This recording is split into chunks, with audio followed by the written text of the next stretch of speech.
Psychiatrists demand the absolute right to determine what is best for the so-called mentally ill. After all, the mentally ill are crazy and unable to evaluate their own treatment.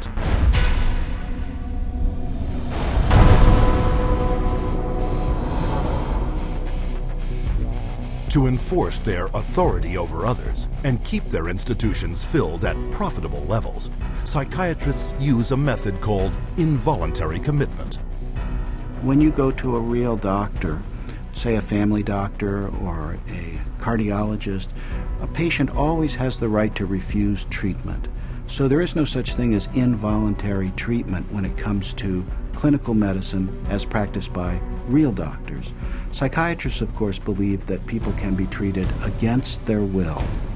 In 1956, psychiatrist Winfred Overholser presented a plan to Congress intended to take involuntary commitment to a whole new level. The plan: purchase 1 million acres of Alaskan wilderness, build a huge mental asylum, and change the commitment laws so that anyone could be shipped off with no more than a simple nod from a psychiatrist. The bill sailed through the House of Representatives, but when the public caught wind of the plan, they became enraged, referring to it as Siberia, USA. The bill was quickly struck in the Senate. But while the death of the Siberia bill put a stop to their large-scale plans, involuntary commitment still remained the most effective and profitable method for filling psychiatric institutions. Again, the person has committed no crime and has no trial and is sent directly to a mental hospital, which is really a prison. How many people go to an insane asylum and say, please lock me up? Doctors don't lock up anybody. Psychiatrists lock you up. Even children can be taken from their parents with little legal recourse. They just invaded our home. They came in with officers. Our kids were scared. You know, they come in with a piece of paper and say, you're giving us your kids. And it's like, you know, how can they just come in and do that? She said, you could be arrested for medical neglect. And I said, but how was that when, you know, this is my child? And I see that he doesn't need that much medication. Why would you threaten me with something like that? At 10 p.m., 2 policemen and 2 social workers came to my house and took all 4 of my kids away. Once committed to psychiatric hospitals, patients are drugged and restrained. The more a person objects, the more this objection is construed as symptom of a mental illness. At which point the person would be locked up in restraints. There would be the ankle, the knee, the waist, the head, the wrist, and the shoulder restraints. And if when that process was happening, if there was almost any resistance at all, the person then would be medicated to a point where they would almost be knocked out. We had one case where they actually took a patient in a seclusion room and beat him up. And then they lied about it to the services that investigated. So it's a pretty wide range of abuse issues that we've encountered. Psychiatric staff provoke their patients into violence so they can bill insurance companies up to $1,000 a day for each restrained patient. A patient would resist diagnosis, resist treatment, and also want to leave treatment while they were at the hospital.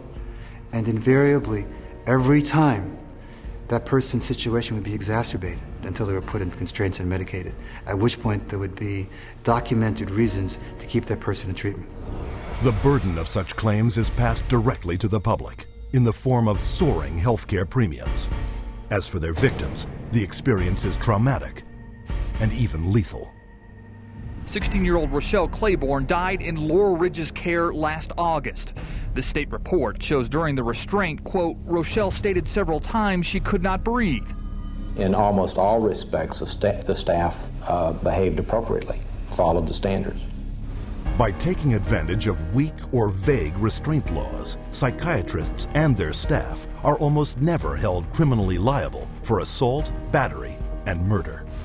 He begged me to take him home, take him out of there, that they were treating him wrongly, and he didn't want to stay there. And I got a call that there had been an accident, that they held him down until he couldn't breathe anymore. I wish I would have listened to him, take him out of there before it had happened. And then I miss him every day. And I wish I could have him back, but I can't. To this day, no one has been charged for the child's murder. The elderly are a prime target for psychiatric abuse, with treatment of senior citizens in mental institutions in the U.S. costing private and government insurance $27 billion a year. Unwarranted commitment has occurred that wouldn't have occurred if the people hadn't had insurance.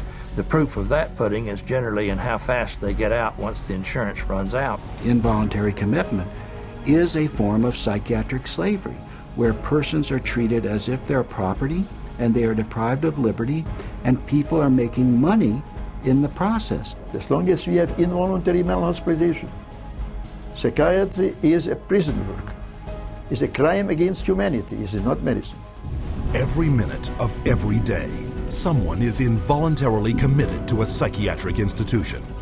And if you think this is something that can't happen to you or someone you know, think again. Every 75 seconds, someone in America has been committed against their will. And with hundreds of billions of dollars allocated to U.S. hospitals since 1975, psychiatrists have carved out for themselves a lucrative commercial enterprise, hidden behind a dubious interpretation of the law. But all too often, psychiatrists commit crimes too blatant to be ignored.